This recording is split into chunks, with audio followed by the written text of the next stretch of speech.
I guess not. Well, welcome here to CineGear 2025. I'm here with my good friend David Manning. Aw, buddy. I'm Brandon Peterson, the director of product design at Condor Blue, and we're gonna have a fun chat. I love it. I love it. So, David, how's life? Life is good, man. Are we going to talk about like development of this thing? Oh yeah, we're gonna talk about it. That's great. Life is good. Life is it's busy with new stuff, but like I think I told you off air here, busy with stuff like I'm less excited about than ever before. Which is odd in like the camera industry because I've always been so excited about like new stuff coming out all the time. And I think that like so kind of what I said was like because things have plateaued so much, the things that I use to make my videos, there's not much more you could give me. Like I'm so happy, I'm so pleased. I've downsized. I went from the A7S III back to the A7 IV, and then I was like, I could just get the A7C II, and it would be this, but even smaller, and that's what I got now. Yeah. Yeah. So I've like shrunk my kit down, and that's all I'm filming with now. You know, sometimes in design, I'm always thinking about that concept of less is more, right? Yeah. And I think the same goes for just filmmaking. Sometimes we can get distracted by everything that's out there. But really, the focus tools that we need for whatever the craft or task at hand is really important. And that might be a curve that everyone goes through. Like that might be something that everyone experiences when they get into either photography or videography. Is like you get so excited about the gear that when you get new gear, you're like, oh, this is inspiring, so it makes you go shoot more. Because like that's still true. Like every time I get new gear, I'm still like, oh, that's fun. It can do that. So I go use it a lot more. And then all of a sudden I have this like big influx of new photos and new videos of my life and my family. And that's still really cool. But I think that you kind of like go through that curve where you just want bigger and better gear. And then you finally get to a spot where you're like, oh, I've gotten way more gear than I need to make what I'm making. And now it's getting in the way. Yep. Like now it's a hindrance to me making gear because it's so big and so cumbersome. And then all of a sudden, everyone kind of starts shrinking again. It's like, was it I think it was CES this year. I got to Vegas, and I think everybody brought a Pocket 3 to CES this year. I didn't see anyone walking around with like a full-size DSLR. Everybody was just walking around with their little Pocket 3s, making their videos, doing everything, and then just being like, click, click, tucking it away in their pouch. Yep. And I was like, that's like, to be fair, that's kind of legit. I like that. Do you guys make anything for the Pocket 3 yet? Not yet. No hints? No nothing? Maybe soon? Maybe. Maybe. We'll see. Maybe. Those are, it's crazy how popular that has gotten. But it totally makes sense why. Yep. Right? It also makes sense why the iPhone's the most popular camera in the world. Dude, the iPhone's so good now. It is. Like the iPhone, if you go... obviously, you can go into the Blackmagic app. You can do log. You can do all this like crazy stuff. Just filming the iPhone in the iPhone app, just like little clips around. I look at it and I'm like, that's pretty good. Yep. Like that's actually shockingly good. Have you seen the footage from like the trailer for 28 Years Later? No. So it's all filmed on iPhones. Granted, whole movie's iPhones? As far as I'm aware. Granted, they're using a bunch of other equipment. Sure. So it's like the made on iPhone Apple commercials. Yeah. So, but the fact that is still the technology and the sensor and everything else behind it is pretty well, crazy. And they're still shooting through the lens of the iPhone. Like they're not removing those lenses. They're adding lenses to like give them more telephoto or more width. Right. But they're still shooting through the lenses of the iPhone onto that iPhone sensor. You're still using the processor inside the iPhone. Like, it's in our pockets right now. If you gave me an iPhone with a front screen, like so I could see myself, I think I'd probably shoot most of my videos on that. There you go. If I could just set it up and monitor myself with it, I'd be like, oh, I'm done. I'll talk to you about a way we can do that. Oh, wait, you can do that? Well, maybe not us, but I'll talk to you about it. Oh, okay. Secrets. All right. But yeah, pretty incredible. So on that journey of less is more, how has that helped to inspire creativity? So honestly, the biggest shift I think that I have coming up is my content, and I think this happens to creators also, is my content started out tutorial based. I was just teaching what I knew, kind of just dumping my mind onto the internet. Then the gear comes in, and then you start making all these gear videos. And I think that, like, the last year especially has been so many gear videos, and like, because there is a temptation just to make videos about whatever the next gear is coming out. And now I'm kind of like full circle coming back, and I'm going, I just want to teach again. Like, I just want to make videos about teaching people how to use whatever gear. Like, if I can teach somebody, the biggest video on my channel is a beginner photography video. If I can just teach you that stuff, I don't care what gear you pick up, you'll be good with it. Like, take a me and my friends with this phone shoot very different content. My non-photographer, non-filmmaker friends, right? If we're in a group, they go, someone's like, hey, take a picture of us. They always go, give it to him. Because if you understand a lot about photography, like it doesn't matter what camera you have, it'd be better than handing an A7S III to someone who has no idea what they're doing, right? I've kind of like come full circle back. I'm like, I just want to teach people how to use whatever gear they have, like the core concepts of photography, videography, so that you can get to the point where you're like, you know, I understand what to shoot and how to shoot.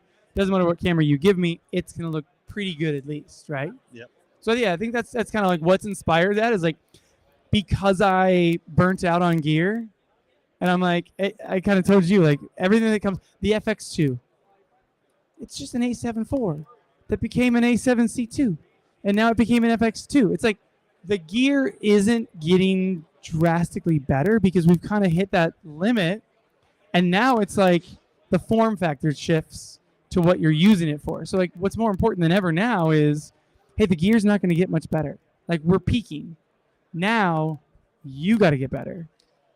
And I think that's kind of like where I want to push into this next year. That's awesome. Yeah, I think definitely the gear's peaking, not so much because they couldn't make it better, but there's definitely diminishing returns as to the whys, right? Totally. Like our eyes can only see so many pixels. They can only do so many things. Yeah, giving me 12K doesn't do much. Yeah. I'm going to export it at 4K. Right, you know? Right. But I think that the way that we tell stories is going to have a lot of changing over the next, foreseeable future, because cameras are getting so small. You can do more unique things with them. Yeah. Like I just saw a car commercial shot on the Retta. The Ray-Ban Metas? Ray-Bans. Yeah. So it's awesome. They're not bad, honestly. Like I've used that camera. If I could switch it so it didn't just shoot 4x5 and I could go the other way. Yeah. If it just gave me a square, give me a 5, just a 1x1. Yep. I would use those way more. My only bummer with them is that it's always vertical. Like, you're only ever shooting vertical content, which I do need to do more of also anyways. So that's also on my list this year. Get up on your short game. Yeah, I do. I need to get my short form going. Yeah. Well, awesome. Well, we also spent a lot of time together working on something. We did, man. Let's talk about that and how that came about. Yeah, we'll keep top secret the original idea I brought to you, just in case one day we figure it out. All right. Because that would be exciting. This clip has been it was in my notebooks for years, but you saw the original design, which is on the box. I think it's on the back of the box still. The original design was more just like, I had always kept my keys on my belt loop. I could always use the carabiner for my keys. And I was just looking at it one day, and I was like, dude, that should be more useful. Like, the multi-tools that I have in every backpack, I should just be able to put into that. Yep. And I think when I originally brought it to you, it was more of a like a CNC, the whole thing, like the bits were like part of it, which would have been terrible, by the way, because it would have been sticking out. But you also told me they would have snapped off. But the air tag was in it. I think, did we add this? Yeah, we added the bottle opener up here was your idea, because I think I had it like out the pack or something. But the process of taking that drawing to this now, I think it was the coolest thing I've done. Like, I know you do this every day, right? And like you were so numb to it along the way, but I was just like, what are you talking about? Like, the first time that I held the 3D printed file you had sent me, I was like, oh my gosh, Like, this is wild. And we must have iterated 40, 50 times. We did a lot. Yeah, it's always fun to see that journey, especially by the time you're done, to go back and look at where we went along the way. Yeah, from the original drawing, it was like, it's totally different. And it was a quick process too. So all these collabs that we do end up a little bit different. Yeah. And how involved the creator is, it really, because we want it to be something that you're proud of and that you contribute to and use, obviously. Yeah. And so it was great how into the process you were. Like, I loved when you would do one-to-one printouts of it, and that was before we did 3D prints. So before I had the 3D printer, I was printing it on paper. So Brandon was sending me the files, and I would print it on paper so that I could hold it in my hand. It was literally just a piece of paper, but it was the size of the clip, and I could go, yeah, that feels good, or that doesn't feel good. And dude, I appreciate your patience so much. To be able to have iterated that many times with me, it was incredible. But again, like I think I said when I first launched it, I was like, this is, not only is it something that was in my notebook for so long, and now it's a real thing, but I was able to say to people, like, there's literally nothing that we could have done better, or that I could imagine, because we did it. Like, we went through that process where it was like, what could be better? Let's change this bevel to a little more bevel. Let's switch that up. Let's make that a little stronger. Let's make that come down more. And then by the time we were done, it was like, oh no, this is exactly the tool that I would design if I just had my dream and I had all the time in the world to make it. This is what it was. And you did it for me, bud. I appreciate you. Hey, I appreciate you. It was a fun process. It was fun. That worked out. Yeah, for sure. For me, I love feeding off of just the passion of any project. Yeah. And so for me, like, I know that you've apologized and been like, oh, you were so patient. I'm like, no, I mean, you were into it, so I didn't care. Like, as long as creators into it, I'm there for the journey. So yeah, it was a good time. It was great, man. Now, we got like 4 more ideas now we got to make. I know. I got more ideas. We gotta get on that. The first of many, I hope. I mean, we're coming up almost on the 1-year anniversary. Isn't that crazy? It is crazy. That's kind of wild. So I like that. Now we need something with a light and something with a blade. Do you guys have any blades yet in your whole lineup? No, but I've got a lot of ideas there. I have ideas for knives. Okay. Like a good like the perfect pocket knife. That's a little more challenging, seeing as there are thousands. No. I've had hundreds of knives. I have ideas. So this is the same thing. I said there's a company that I really want to make a backpack with, and I'm like, every time I've ever gotten a new camera bag, I have a list in my Notion. Like, I have a Notion page that's everything that's like on my must-have list. There you go. It's like every time I have a backpack, I go like, oh yes, it needs that, and I put it to the list. So every backpack I have is like, it has a couple of things that are perfect. And then the rest of the bag is like, if I could take 20 bags and mesh them together, it would be the perfect backpack. And I just have to find the right. We could make a Condor blue backpack. I know you don't work in textiles, but you could. We are working on some. Are you?